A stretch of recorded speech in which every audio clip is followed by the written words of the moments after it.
Welcome to another episode of Sips and Screams, where twin sister horror movie fanatics sip themed cocktails and discuss our favorites in the genre. Today, we're going back to 2024 to discuss Presence, written by David Cope and directed by Steven Soderbergh, starring Lucy Liu, Chris Sullivan, Kalima Liang, and Eddie Medei. This movie really turned the tables on ghost stories, literally giving us a chilling voyeurism viewpoint from the ghost perspective in a haunted house. This one has family drama, mostly stemming from some odd favoritism and neglect, I would say. It has grief, lots of drinking, some red herrings, time travel, creepy teenagers doing creepy, messed up teenager things. I don't know if they're teenager things, but they are messed up. And a twist that, quite frankly, I did not see coming. It's pretty original, and we cannot wait to dive in today. I'm Ashley, and joining me, as always, is my co-host, Allie. Allie, how are you doing? How's Baltimore? Are you ready for Presence? You know I'm ready for Presence. I've been wanting to do this one since it came out. You have. You haven't had me wait that long, Ash. You know what? Just a few months. And, a few months. Yeah, very excited, yes, to dig into Presence. I mean, what a movie. Yeah, so great. Just original, like I said, and we're going to unpack everything. Yeah. Talk about it all. As always, you can follow us on YouTube, TikTok, Instagram. Our handle is at sipsandscreamspod. You can also email us at sipsandscreams.podcast@gmail.com. And of course, we're everywhere where you get your podcasts. And if you are listening, you know, we love to connect with our listeners online and on socials.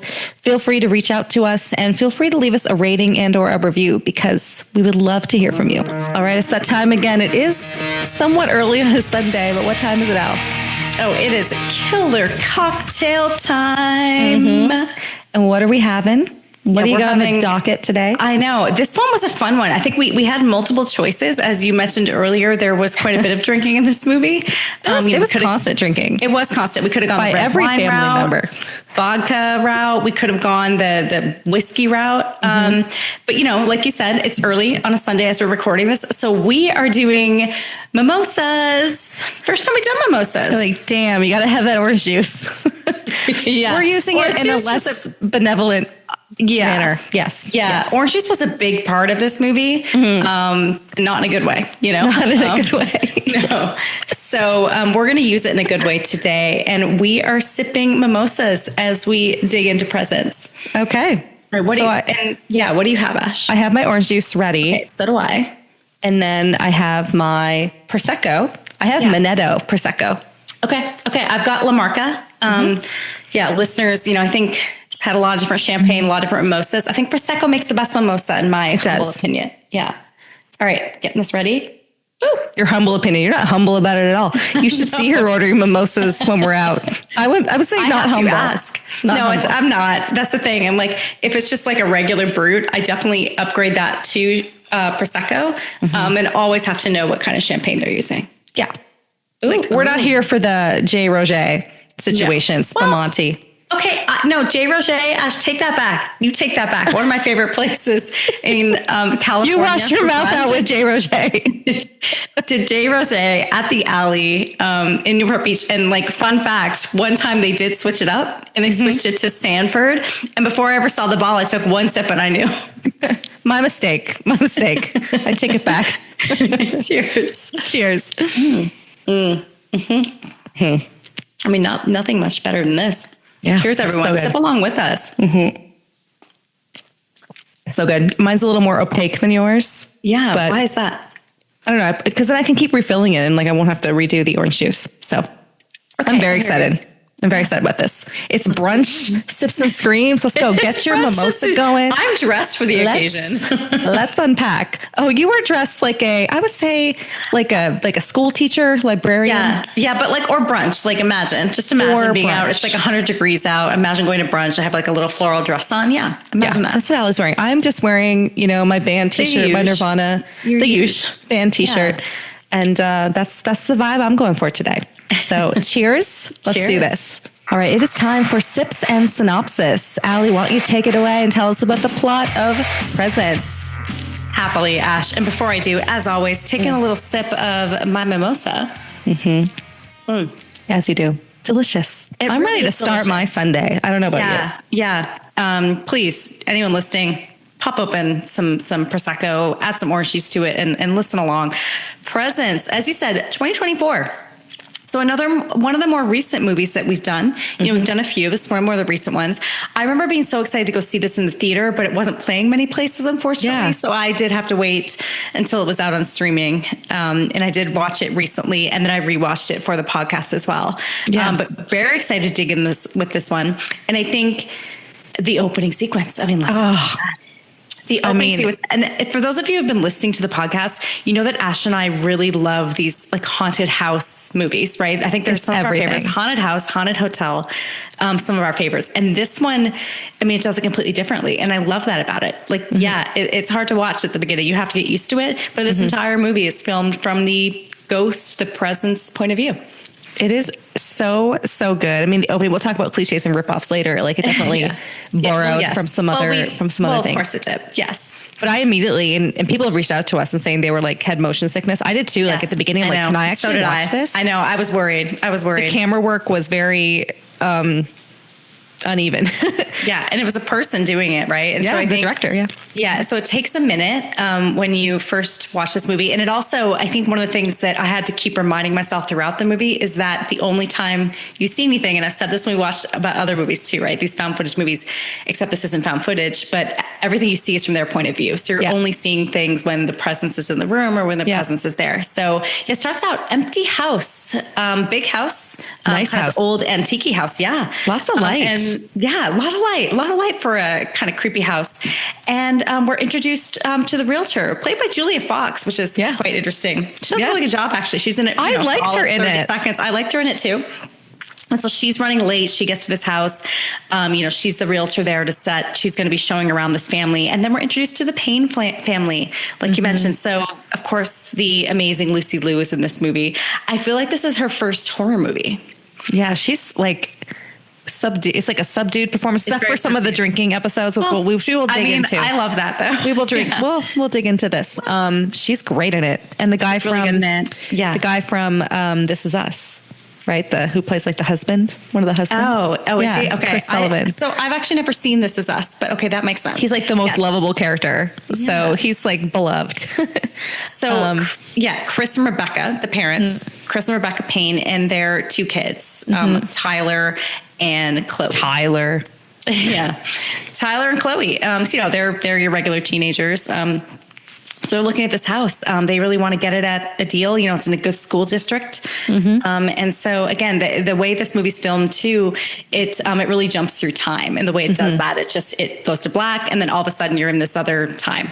And it doesn't tell you when. There's no, as some of those movies have done, they had like a clock on it and they show time, but you actually don't know how much time has passed. So you're kind of just seeing it from that presence's point of view, but it's amazing.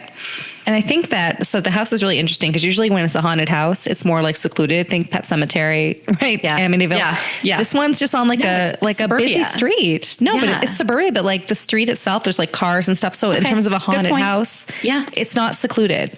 No. So I kind of like that they showed us that everything's kind of happening in the house. Yeah. And like within this family.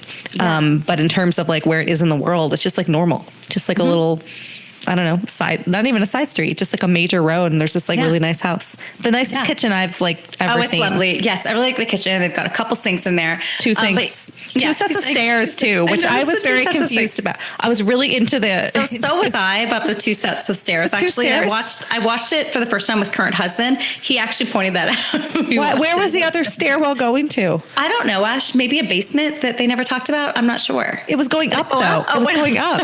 Maybe an attic they don't talk about. I don't know. No. It was okay. Everybody, listeners, watch this. All right, Ash has some issues with the second set of stairs. Everybody, I have an issue because they have the main set of stairs that goes up to the children's, all the bedrooms. All the bedrooms were up on the second floor. Yeah, and then like halfway through the movie, they show this other set of stairs in the kitchen. Where the hell is that going to? Where is that set of stairs going to? To be completely honest with you, I thought we were going to find some sort of attic.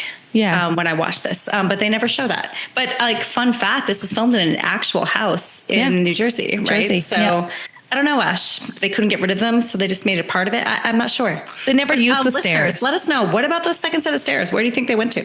I'm very fixated on the second set of stairs. I need to know what's happening. Anyway, I digress. Let's continue.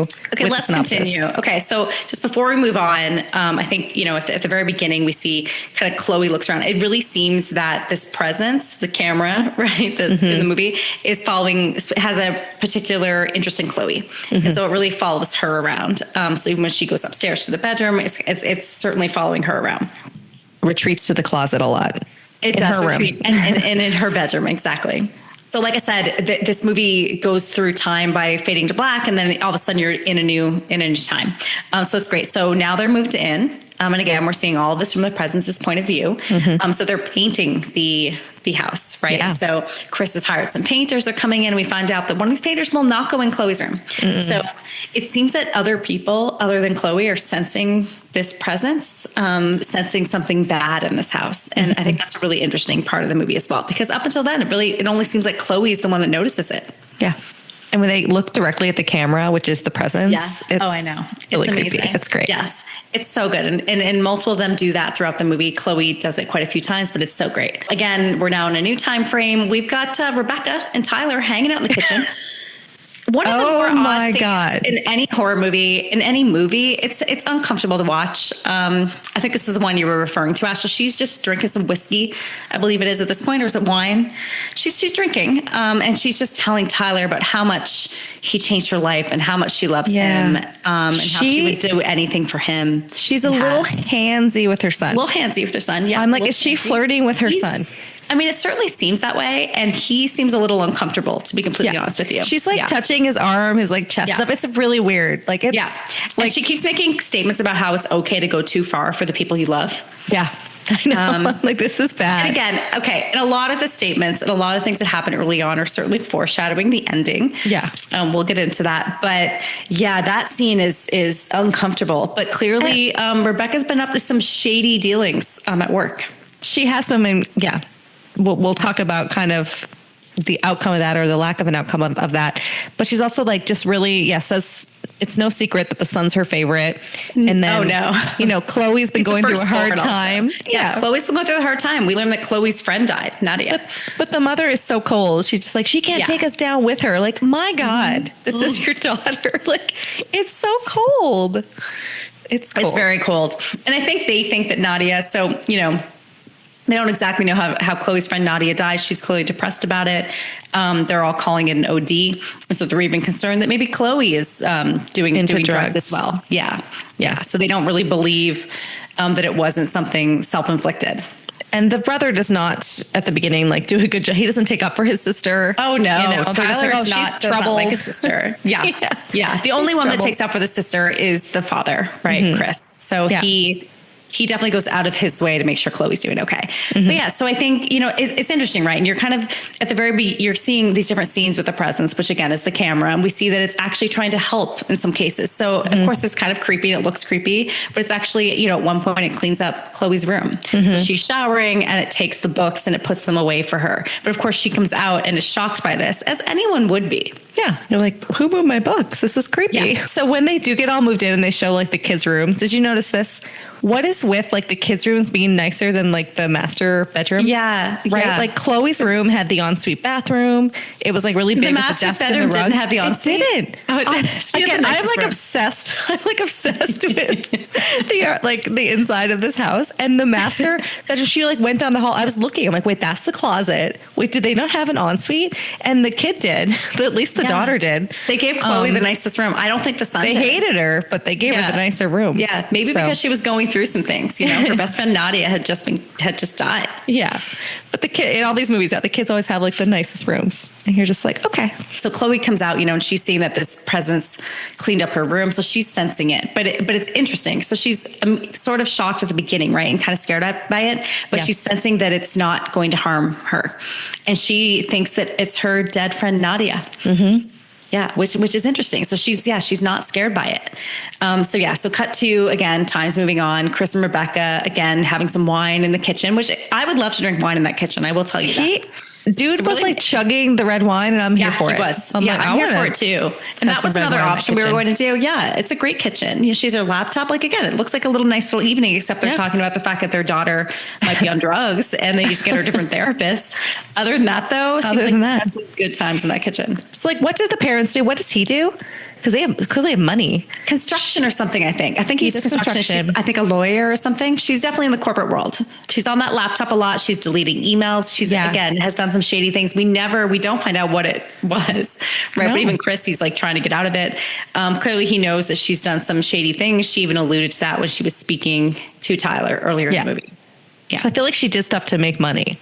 Yeah. Oh, right. I think so. She's deleting emails. Like fraud or something. Yeah. Oh, I think so. So now we get to meet one of Tyler's friends from school, Ryan. Yeah. So he brings home, I guess they just switched schools when they moved here. And I guess Ryan's one of the popular kids.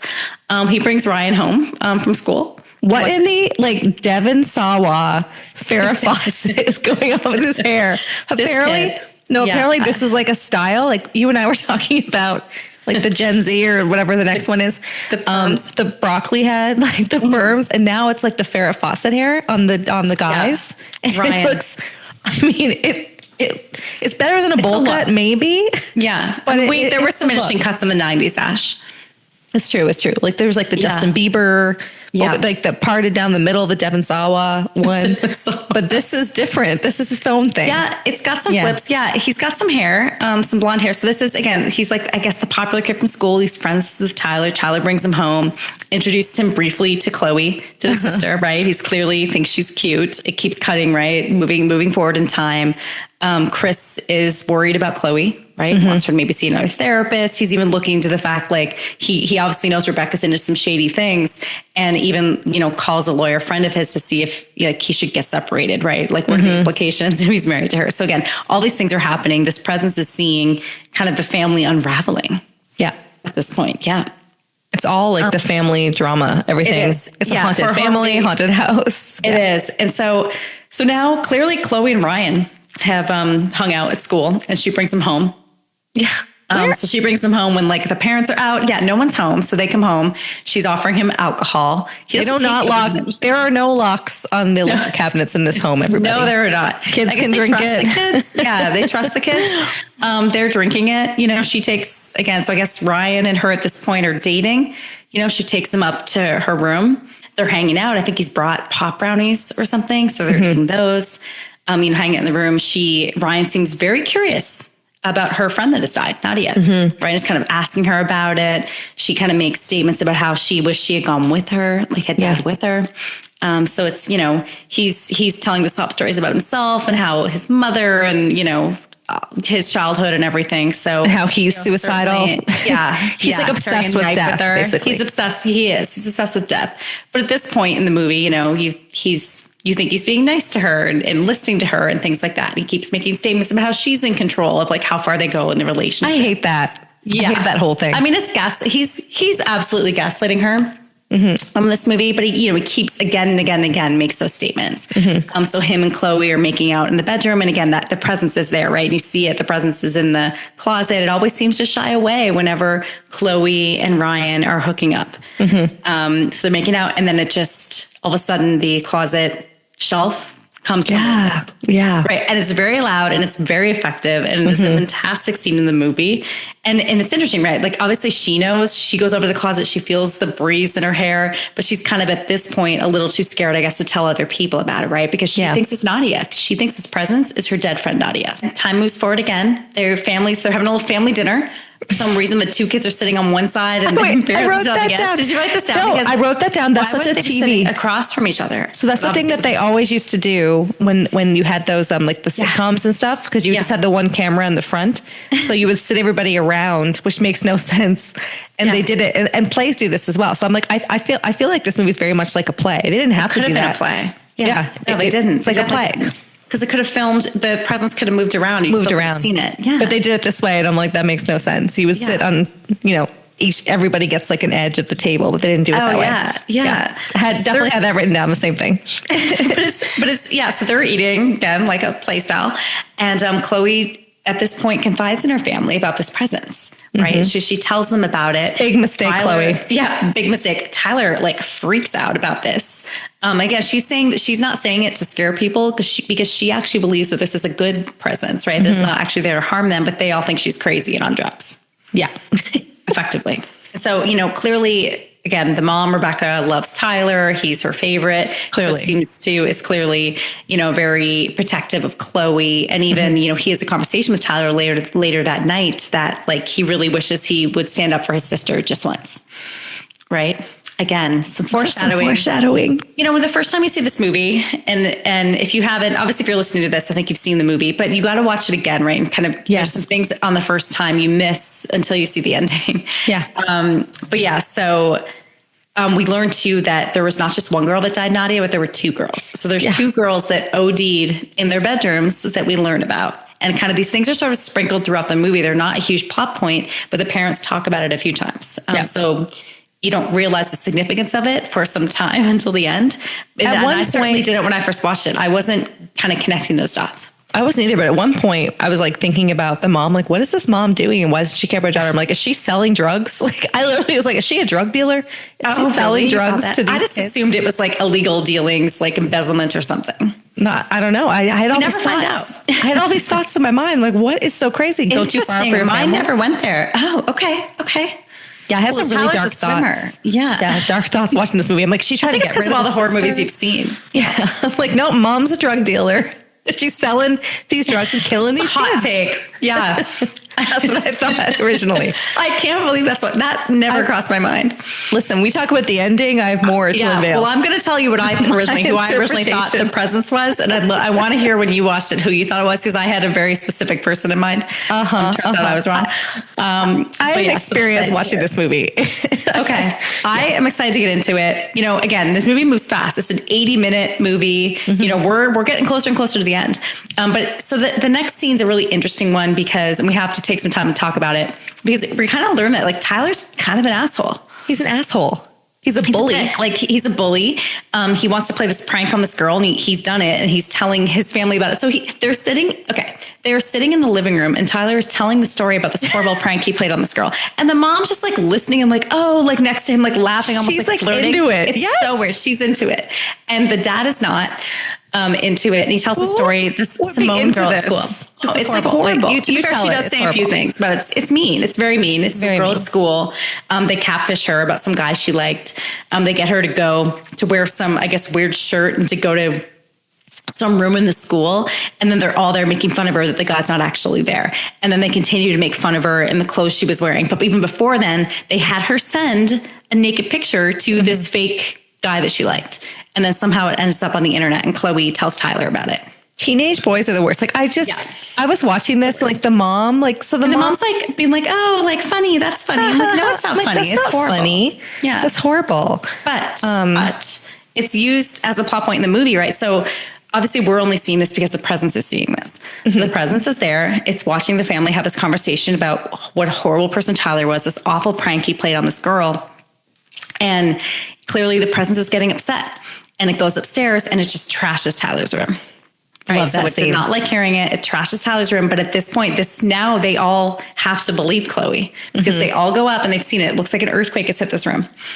Oh, it's like, they're all standing in the doorway and they're just watching this happen. Yeah, it's amazing. I loved the next scene when they go out and talk as a family, like on the patio. Porch. Yeah, so do I. And it's interesting. I think this movie takes it a different way because honestly, if that happened, I would be out of there. I wrote that down. I wanted to ask you, I'm like, would you stay? They're like, no, get me out of there. All right. Immediately. Like I don't think it's meaning to harm us. Like, how did you know? It just trashed the room. Yeah. Yeah. And it's creepy and the lights are flashing. It's very scary. And they're all kind of, discussing what to do as a family. Yeah. And they agree that they're going to stay. Right. And Tyler, I think, is not into it. But Chloe's like, maybe this is the most interesting thing that's ever happened to you. And I thought that was an interesting line in it. Yeah. But yeah, so they all do believe it now. And now Chris contacts, he asks the realtor about it. He's like, because one of the realtor rules, I guess, if someone dies in the house, you have to let them know. You have to disclose it. Mm-hmm. Yeah. And so we learned that no one has died in the house yet, right? No one's died in the house yet. yet. Yeah. But the realtor, Julia Fox, she has her sister-in-law's a medium, a psychic. So they're like a scam artist? Maybe let's get her on over here. Let's get her over here. So Lisa is the sister-in-law, right? She's the psychic, and her husband, Carl. So they come over. It's an afternoon. It's her lunch break. They come on over, get her a little glass of water. They're in the living room. She immediately, even when she's coming through the front door, you see that look on her face that she feels something. She feels the presence. They're in the living room. Lisa says something about Chloe's middle name being Blue. She goes to that mirror. And I didn't mention this at the beginning, but there's this antique mirror in the living room that plays a very important part. I love that mirror. I love that mirror. I want a mirror like that. I need that mirror for my house. Yes, absolutely. You need to put it in that front room in your house. You need that mirror. Yeah. 100%. I like the antiqueness of it. I absolutely love it. Maybe you'll see some ghosts. Yeah, maybe. I mean, I would love to. But you even see it, right? Lisa's almost looking at the camera. She clearly senses his presence, and she lets them know that it's confused. The time doesn't work the same for it. It doesn't know where it is.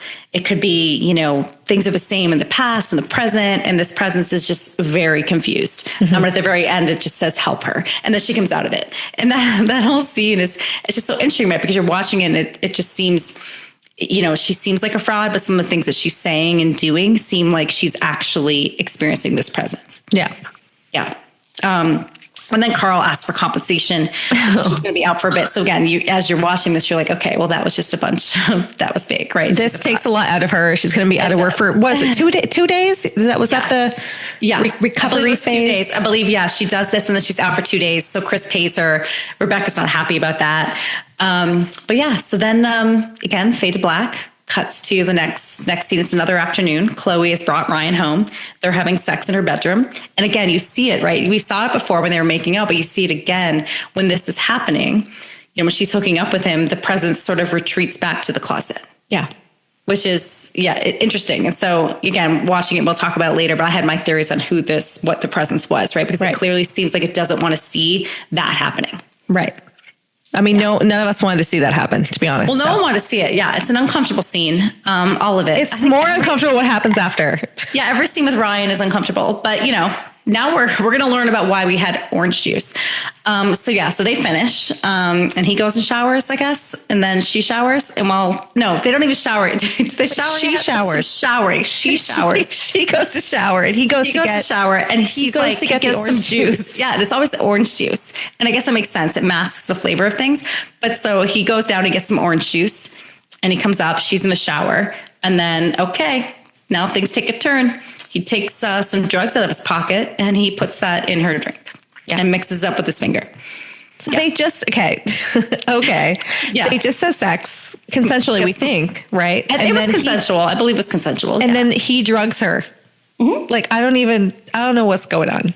Well, I think it's all part of it, Ash. I think that he gets aroused by all of it, right? So I think we learned that later. I mean, this guy's crazy. Yeah. But he takes his little drugs out. But I think he was gonna. Had things not gone the way they did, the day would have ended very differently. But he puts the drugs in, and she comes out of the shower, and he offers her the drink, or not even the drink. He's about to offer her the drink, and we see that the presence doesn't want that to happen, and so the presence starts shaking it, and the drink falls off the nightstand. Yeah. Right. So at this point, the presence has all these powers. It's able to manipulate things. It's able to move things. Yeah. And it certainly seems protective of Chloe. You were on the presence's side. You're just like, I feel like most of the time you're on the presence's side. You are. Yeah. Which makes this movie so unique. Okay. But Ryan's not done with it. He wants to hang out again. So they make plans. We learn that Chris and Rebecca are going to be going out of town. So they make plans for him to come and stay the night, I guess, within the next couple of weeks. Yeah. Right. So it's not going to be the last we see of Ryan. And she's like, what about Tyler? And Ryan's like, I'll deal with Tyler. Yeah, he's like, I'll take care of it. I'll take care of it. It's like, and there's no questions asked after that. No. Yeah. His room's like 2 doors down. Like, what are you going to do with Tyler? Yeah.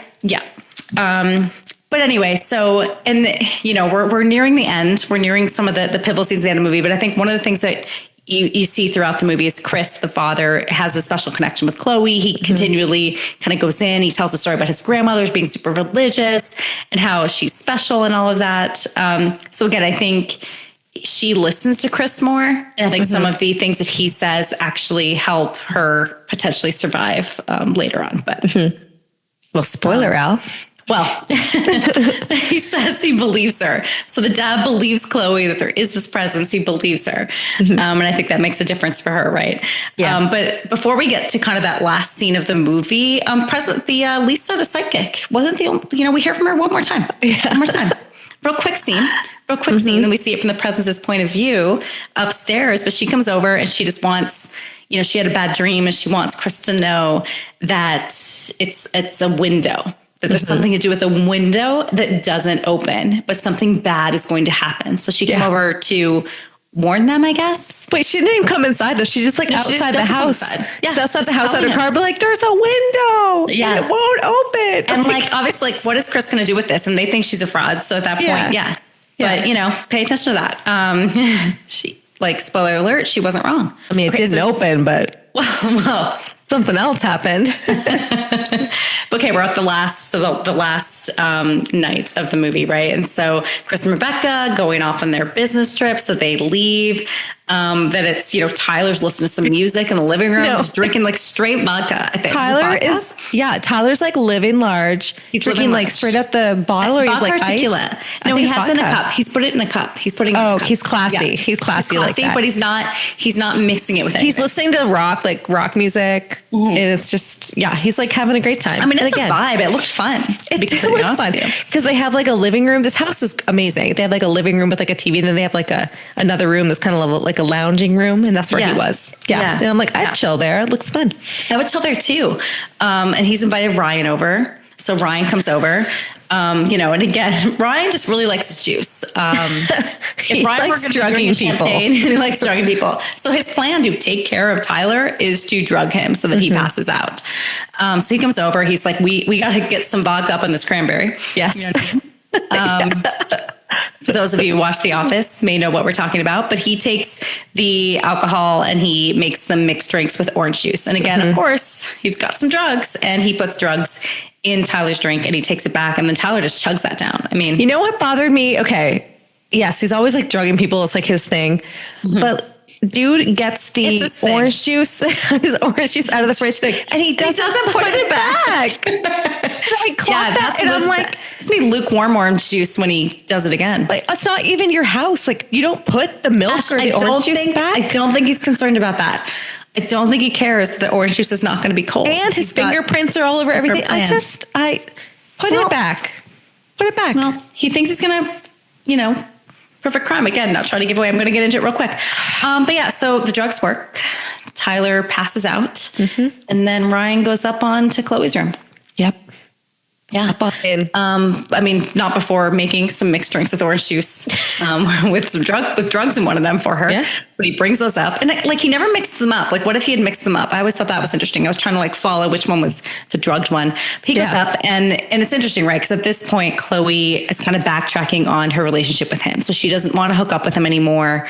He's gaslighting her even more, right? Saying, oh, can we just talk then? I'm an asshole. Let's just lie down and talk, but also drink this drink. Yeah, but drink this orange juice and chug it. She chugs it, right? She takes it. It's been drugged with synthetic fentanyl. Yeah. And she starts to pass out, right? So she's now on the bed and we start to just see Ryan just really change, take a turn. Yeah. And so we learn through this that actually he did this before. And he is a serial killer that has killed her best friend, Nadia, and the other girl. But so the manner of the murder. The manner in which he does it. So he drugs them. And then he suffocates them with saran wrap, right? Yeah. And so it's horrible. And so they're passed out. They're conscious, but they can't move. They can't do anything, right? So they're basically anesthetized, but they are conscious. And so he puts a saran wrap over them and is killing them that way. Dear God. Yeah. Yeah, and he does it. He plays with them. Like, he really is into this whole control thing. He's obviously very demented, and there's something very wrong with him. And so it's interesting, right? Because we see that the presence has been losing power. You know, before it was able to knock things off, it can't do anything. Yeah. It's trying, but it can't do anything. And so it decides that it's going to go down and wake Tyler up. Yeah. So it goes down those stairs. It does everything in its power to wake Tyler up to go up and save his sister. And so the lights And there's like a barrier, like when it tries to make contact, it's like Yes, the way you the see camera it, goes. the camera. Like, It's amazing. Yeah. It's so good. And the Effective. sounds too. It's so effective. Yes, yeah. It goes down. It is able to wake Tyler up. It uses sounds. It uses the lights flashing. Tyler does get up, and immediately he knows where to go to, right? Like, he immediately runs upstairs, sees that Ryan is trying to kill his sister. And just, I mean, this all happens really fast when you're watching this movie. It's a crazy ending. It's crazy. So he attacks Ryan and just pushes him out the window, and they both fall out the window and unfortunately fall to their death. Yeah. So, you don't, yeah, I mean, watching it, you're like, would you that don't know kill they're them? dead. Yeah, you don't know they're dead. But when they pan to it and they show them, and they're kind of, you know, they're in these awkward positions on the ground. Everything's clearly broken. dead. Yeah, everything's broken. So the window that wouldn't open, it didn't open, but they crashed through it. They crashed through it. Yeah. But, you know, Tyler was able to save his sister from her impending death that Ryan was going to kill her. And then it's interesting, right? So you think that's it. The movie, again, cut to black, and now we're in the future. The house is empty again. So they're clearly moving out. At this point, I will say the first time I watched it, I didn't necessarily know that Tyler was just for sure dead, right? You don't actually don't know. But clearly it's just the three of them, and they're packing up. The mom's very distraught. So Rebecca's incredibly distraught. Her favorite and only child just passed. So yeah. So she looks at the camera, and so she's sensing something. So she goes over to that mirror in the living room. And again, because I didn't necessarily know what had happened, and it took me a minute, and I had to watch it again to understand that and read up about it. But she sees Tyler in the mirror. And again, I did not know what that meant, the significance of that the first time I watched it. I'd love to hear from the reader. Did you immediately know what that meant? Because I didn't. Did you, Ash? Because I will tell you what I thought, but like finish the synopsis. Yeah, I'll tell you what I thought. I had to go read up about it. I'm like, so did I. So and listeners, let us know. Did you immediately know? Because she sees Tyler, and Rebecca immediately knows what happened. Yeah. And she's like, he came back to save you. And you're like, what does that mean? But, you know, he was, like we heard from Lisa earlier, that this presence was living in the past and presence at the same time. So Tyler had died and came back to save his sister. So the whole time it was Tyler as the presence. So at the very end, you know, she realizes that, she freaks out, she screams, and then you see. And you have to always remember this, right? It's not a director filming it. It's filming from the presence. And so it leaves, and that releases him. The presence, I guess, to, you know, the sky. Ascend to whatever. And then it ends. But it's an amazing movie. But the first time I saw it, I didn't realize that. And I did have to read about it, because I'm like, wait, what? I thought this, you can share what you thought. This is what I thought when I watched it. I'm like, okay, he died, so now he's going to haunt the house. Yeah. I didn't realize it was the same thing. So I was extremely primed, and I had this inclination ripped off by like American Horror Story season 1. Yeah. Well, yeah. Yeah. So I thought there was a presence in the house, because they kept saying like, when someone dies, you become like attuned to the presence of the house. So I'm like, okay, so her son dies. So now Lucy Liu, she's going to see everything. Yeah. So she just sees her son, because that's like the closest thing to her. But I thought there were other ghosts in the house. I had no idea. Oh, you I'm did? like, yeah, I had no idea it was Tyler the whole time. Like there were like, I had to read about it. I'm like, wait. But then you realize, but it's amazing when you realize that, and you're like, wait. No. I wish I thought that like watching it the first time. No one thought that watching it. I don't think anyone thought that watching it. They did. You know who I thought it was? No, they didn't. Who thought that watching it? You know who I thought it was? No, not watching it, but when you see Tyler in the mirror, people are like, Tyler was the presence. I thought he was one. I thought he died. Now he's in the house with everybody else. That's what I thought too. That's what I thought too. But again, I think we're primed for America. But you know who I thought it was, Ash? Who the presence was? Chloe? No, the grandma. Because I'm like, who would not want to watch her granddaughter having sex with someone making out? So the whole time I thought it was the grandmother, and that was why they had that scene with Chris talking to her with the grandma. I knew it was someone related. I did say that. Oh, that makes sense. But I never thought it was Tyler. But there's so many red herrings. Yeah. There are like the mother, like, because I mean, I thought the mom was a drug dealer.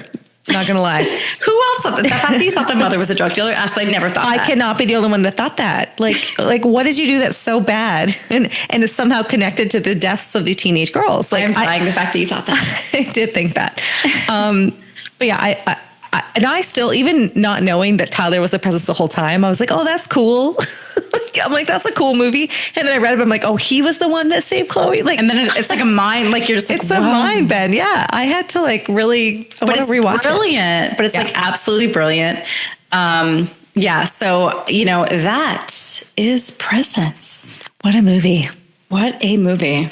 It's a quick watch. It is. It's on like Amazon, I think right now. Hulu. It's on Hulu right now. Yeah, you can stream it for free. So watch it. You got to watch it twice too. Watch it and then watch it again. You have to watch it. You have to watch it twice because there's some clues and there's a lot of foreshadowing that happens throughout.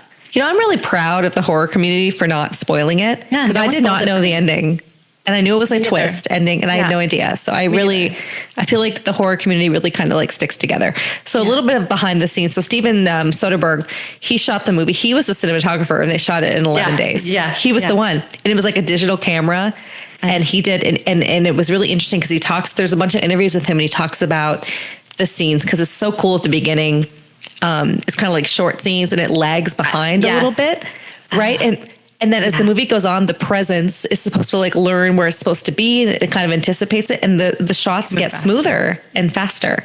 And if you rewatch the movie, you can see that at the beginning, like, right. It's like way out in like the living room. You see the family. It doesn't know what it's doing. You see the family like talking in the kitchen. It's far away. And then as the movie goes on, like they're right up on the person and it's which I found actually chilling. Yes. So that was all intentional, but I guess he filmed it and he would wear like slippers and stuff. So it wasn't, you couldn't like hear the sound, but it was like a really cheap, like $2 million budget. And it was inspired by true events. So Steven Soderbergh, he lived in a house with his wife in LA. And I guess, like you said, the real estate agent has to disclose, right, if someone had died there. So they told him that someone had died there. And I guess a woman had died, but had been killed by her daughter, like kind of disturbing. God. And his father is a parapsychologist. So it was kind of like Steven Soderbergh's father is a parapsychologist? Yeah. Oh, wow. So like he's kind of like obsessed with it. And he's done some like thrillers and stuff. But this is his first horror movie though, right? Yeah, he did that abandoned one with like Kitty Holmes. Oh, right. But that wasn't horror per se. Yeah. But so they had this house and they never saw anything. They're like, sometimes they would like see a light. They were like, oh, did we leave that on? Like, is who hasn't? That door closed? Yeah, who hasn't? But I guess they had a house sitter that was staying there one weekend and she felt someone watching her. Like, when you can feel someone watching you and you look over, you're like, it just feels like someone's eyes are on me. And she looked over and saw a woman crossing the hall and called out the wife's name, who was Julie or Jules or something, and then realized she's house sitting, there's no one there. So she called them, was like, hey, like I saw this thing. And I think they told her about it. So he like kind of took that inspiration and wrote the first, like kind of the treatment, I guess the first like 10 pages or something of the script, and then gave it to David Cope and he like finished the movie. But yeah, so it was somewhat inspired, I guess, by things we all kind of experience, but the way it was shot, I mean, that's completely original. No one's ever really done that. So original. No one's done it from the point of view of the ghost. We've found footage has been done, right? We've seen that many times, Paranormal Activity, others, but certainly not from the point of view of the ghost. And the empathy that you have for the ghost. I mean, I had total empathy for this ghost. You do. I mean, the family's crazy. Yeah. All right, it is time for Screamometer. So, Allie, what are you going to give this one? What's your rating? Yeah, and I think you're going to be surprised by my rating on this, Ash. Yeah. Okay. This one, and I will say, there's not a ton of jump scares, but this movie leaves you so uneasy, so creeped out the entire time. I was glued to my screen the entire time and felt such a sense of unease the entire time. Okay. I'm going to give this one an 8 out of 10. It's getting a high one for me. It's getting a high one for me. Every time, even on rewatch, it still creeped me out quite a bit. Yeah, I think this movie's fantastic.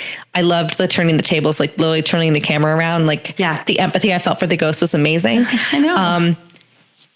Maybe it will age like differently for me in terms of like the scares. Like I felt very safe being the ghost, to be honest. You're like, well, I'm the one like scaring people. So it's, it's very different. Oh yeah. That's an interesting take. So I gave it a 5 out of 10 because I wasn't like scared. I loved the movie. I loved it. I thought it was like fantastic. But because like you start as the ghost, I didn't have that same level of like unease and what's going to happen, because like, you are the person doing the scaring, right? So I'm giving it a 5 out of 10. But again, love the movie. Everyone should watch it. It's absolutely fantastic. It's a great movie. It's an absolute great movie, and you have to watch it twice. I loved it. And I guess the motion sickness that it caused some people, I mean, that's probably going to scare you a little bit. But you have to get used to it. Take some Dramamine before watching it. I wonder if people in the theater, because I did want to see the theater, but like I said, it wasn't playing near me. But I mean, people probably had to leave, I would imagine. Yeah, I think, and a lot of people have talked about this on like Reddit and stuff, saying like how they couldn't watch it. It took me a minute. It took me like 5 minutes to kind of settle in. Yeah. Because I'm like, can I do this? But just a great, great movie. All right, now it is time for Sip and Tell, where we discuss our personal experiences related to the content of presents. Allie, I'm throwing to you. Like, I heard you have a good one. I do have a good one. And I was thinking about this, right? Like, what's my Sip and Tell here? But I do have a really good one. And I can't wait. You see these movies, and there's kind of always in this thing that like animals have like a sixth sense, right? That animals can see things maybe that we can't. Yeah. Like maybe they have a view into like the world that we just don't. And so their whole world is mirrors. It is. And I have, and I have a video of this, and I will post it on social media. But it was a few years ago. I was living in California. I was home alone. It was late at night. So it was dark out. I think it was in the wintertime, watching TV or something. And I had 3 cats at the time. And so 2 of them were hanging out with me. And all of a sudden I'm looking, and they just seem to be looking at something in the backyard. Right. And I look back, there's nothing there, but you watch them, and I'll post the video because it's very creepy. It really seemed like they saw something back there. And one of them looks and sees it. And then the other one comes up, and it looks like it saw it too. And I turn around and I see nothing. Where is this video? This was I have it. I'll post it on Insta. It was in California. I posted it on my personal social. I'll post it on Sips and Screams. But that was terrifying. I was home alone, and they saw something. It's like they saw something in the backyard or right behind the couch that I didn't see. They probably did. And they both saw it, and they were like, they looked alarmed. As much as the cat can look alarmed, they looked alarmed. So I think about that sometimes, and I'm like, did they see a presence or something? I mean, clearly it was something. You'll see it. Both cats reacted the exact same way. Oh, that's crazy. Okay. Yeah. You need to post this. I think I remember you telling me this. I have a really great video of it, and I'll post it on our social, and you guys can see what I saw. It was terrifying. That's fantastic.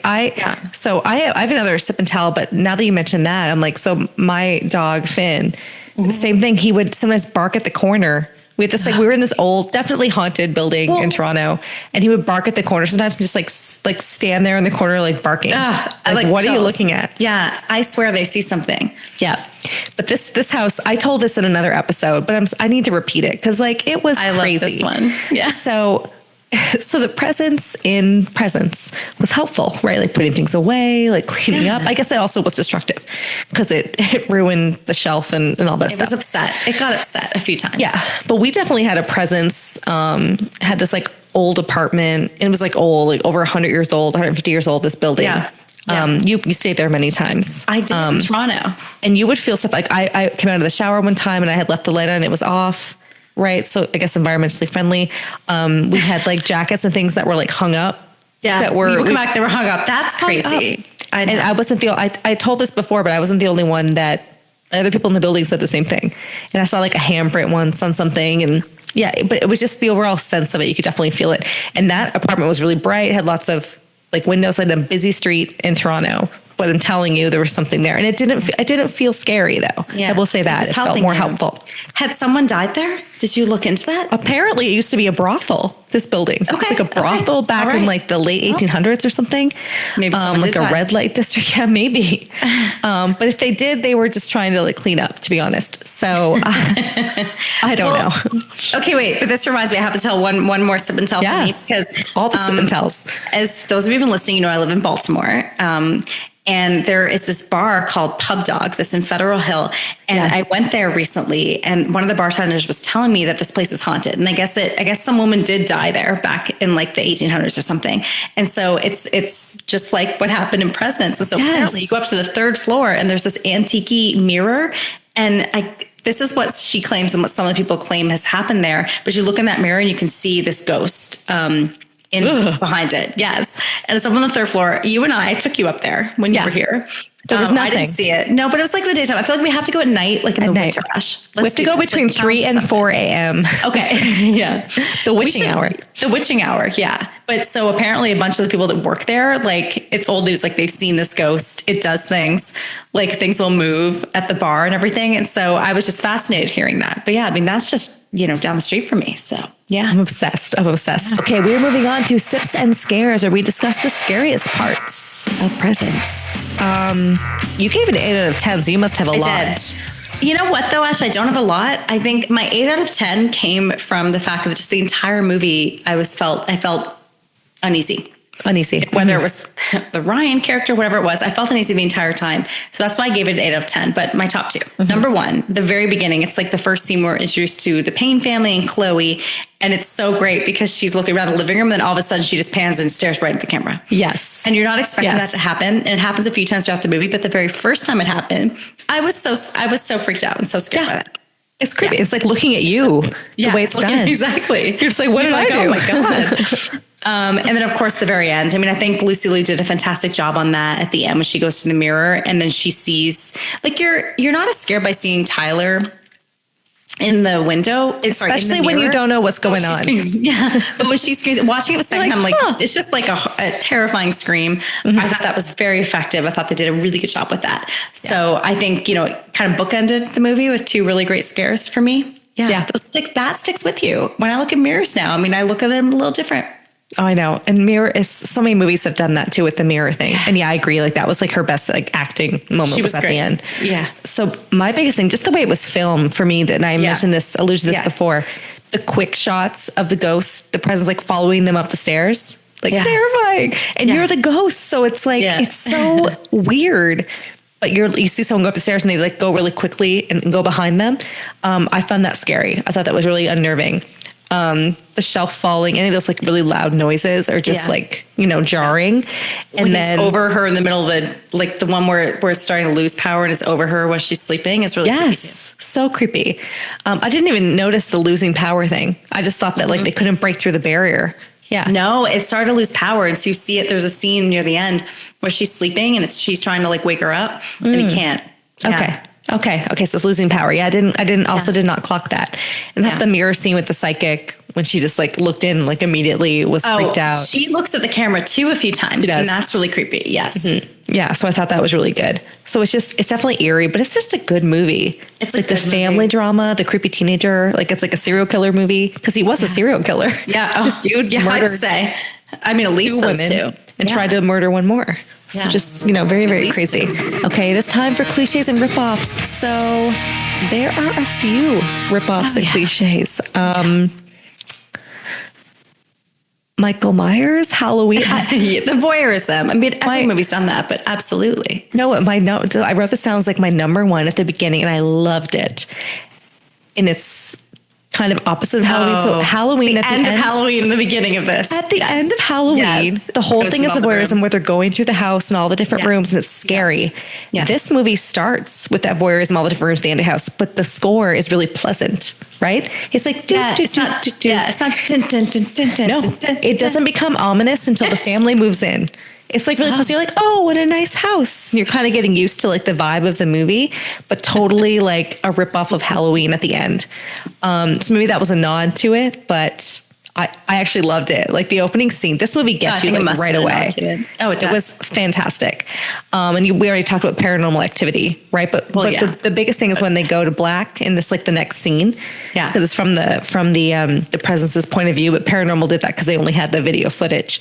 But this does it because, like what you said, the presence only time forward. Yeah. And it doesn't know what time it's in. So it's confused. Okay. But like we have to talk about the most similar thing to Paranormal Activity, Mr. Fredericks. Yes. Professor Frederick, Dr. Fredericks. Lisa. The worst. Lisa actually tried to help. She did try to help. She felt that presence when she came in, but she did try to help. Fredericks was came back. Yeah, Fredericks was like, I don't think so. She came back, and it's kind of like Amityville as well with the priest. And so, Lisa is, trying to help, right? Yeah. Chris, no one listens to her. She was right. It was a window. Something bad was going to happen. But I think I could not stop thinking about Dr. Fredericks when Lisa came in. Yeah. You and me both. Yeah. We already talked about American Horror Story, which is the reason why I thought there were multiple ghosts. Season 1. You were primed for it. If you didn't watch it, like, apologies, go watch it. It's really, really good. Season 1. But like all the ghosts like join each other at the end. There's just ghosts in the house. So that's why I thought that. I'm like, oh, he's just joining the other ghosts. No, okay. Right? When I first saw that, like, I definitely kind of thought that too. I didn't realize it was him the whole time. And to be fair, the whole movie, I thought it was a grandmother. So, well, I thought it was like Nadia. Like, I don't know. I didn't think it was Nadia. I still enjoyed the movie, to be honest. Oh, me too. So Tyler trashed his own room. Yeah, because he was upset because he was talking about that prank he played. Right. Yeah. So he was upset about how we behaved in like the real world. But I guess the ghost doesn't know who it is, right? The ghost is confused. So like it doesn't actually know. The ghost doesn't know who it is yet. Yeah. Yeah, that's true. Okay, so speaking of ghosts, Ghost. Where the ghosts like move things, right? Patrick Swayze like moving things, like and many other movies have done that, like Interstellar. I mean, with the playing with the time concept of time. Yeah, Interstellar was like my big one. I wrote that, and like you're just at the end, you're like, huh? Like time loop? What? And Oh, the one, like when Chloe's coming out of the bathroom and has moved stuff. Yeah. She's like shocked by it. Yeah. Poltergeist. I mean, I always talk. Okay, I feel like we also need to be like, every time I mention Poltergeist, take a drink. Because take a drink. We should do Poltergeist. Yeah, let's do Poltergeist. They use that scene a lot. Mm-hmm. With or shocked. Agreed. Mm-hmm. I have one more. I'm going to bring this up. Oh, is it going to be like a 1990s rom-com? Because I swear to God, if it's Now and Then. Was Now and Then a rom-com? I don't know. Coming of age. I don't know. You like to bring it up though. And if you've somehow found Now and Then in this movie. I haven't. I found something else. I found a TV show in all of this. Okay. So the orange juice. The orange juice and the drugging and all of that. So our favorite, so me and Allie, our favorite show growing up was Beverly Hills 90210. I just rewatched these episodes. I need to get the box set because there's so many missing episodes on where is it? Is it Peacock? Where is it on? It's on Paramount Plus. Paramount Plus. Yeah, I've been rewatching it. I bought Paramount Plus just for Beverly Hills 90210. I mean, okay, so David Silver, who was like he gets into some trouble in his freshman year, and he starts. He's like, he has to stay up all night, and he's taking crystal meth, and he's putting it in orange juice, and he's chugging that. So, I mean, I would be remiss if I did not mention 90210. I love that David I watched Silver. It. I just watched these episodes, like obviously it reminded me of that, but I didn't clock it. 100%. He David also Silver. Mixed it, I think, with like his finger.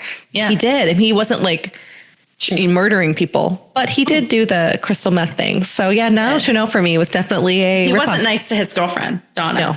I bet Steven Soderbergh and David Coe watched 90210 and they're like, yeah, David did it. This guy can do it too. It is time for alternate endings. I looked and looked and looked. I looked and looked. No, Ash, don't tell me. There aren't any. This was a definitive ending. There wasn't anything else shot. But what I do want to talk about and throw to you, we've already kind of discussed it at length in synopsis, but the interpretation of the ending. So like literally me watching it, I had no idea. But no, I never Tyler thought the right was the one ghost either. all along. Yeah. You thought it was the grandmother. I thought he was joining other people because he died, and the mother just like saw him, and they all ascended into whatever. But what do you think when she said, "I came back"? He came back to save you, though. Like that, I thought he came back. Know that line. Oh, that's a good point. No, that line itself, I think, tells it. But I 100% agree with you. I didn't get it until I finished it and was like, "Oh, that's cool." And then I was like, "Wait, what?" Yeah, I read about it. Yeah. It's like a mind cluster type of thing. Yeah. But also, there's other kind of interpretations in terms of like time, like interstellar and alternate timelines. So like, because how did he know to like save the sister? So like maybe the sister died in an alternate timeline. Yes, I think that's what happened in the alternate timeline. The sister died and he felt bad about it. Yeah, so he came back for that reason. Came back because there's that line with the father said that you mentioned. It's like, I wish you would like look out for your sister once or save her just once. Yeah, just once. So like he came back to like save her sister, maybe at the expense of himself. Maybe he always died.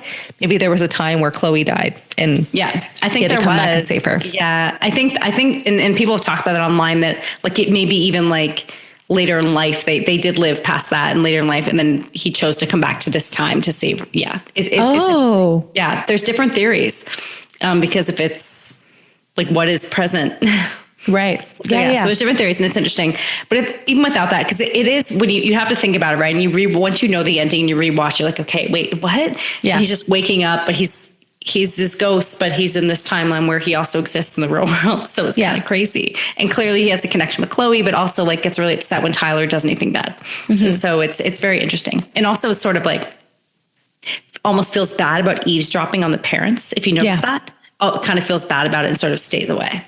No, you're right. Yes. Yeah. Because everything with the parents when they're in the kitchen, it's like far away. It's always far away. And even when he's out, when the father's out talking about it on the phone, it almost feels like bad about eavesdropping. It's interesting. And you can barely, the way they did it, I mean, we talked earlier, it's basically like a play. Like the audio's low. You're kind of like, you're watching it from afar. So it's very like real world, which I really enjoyed. Yeah, me too. Was it improv-ash or was there there was a script? No, it was a script. Yeah, it was a script. Okay. The acting was good. I mean, it was so good.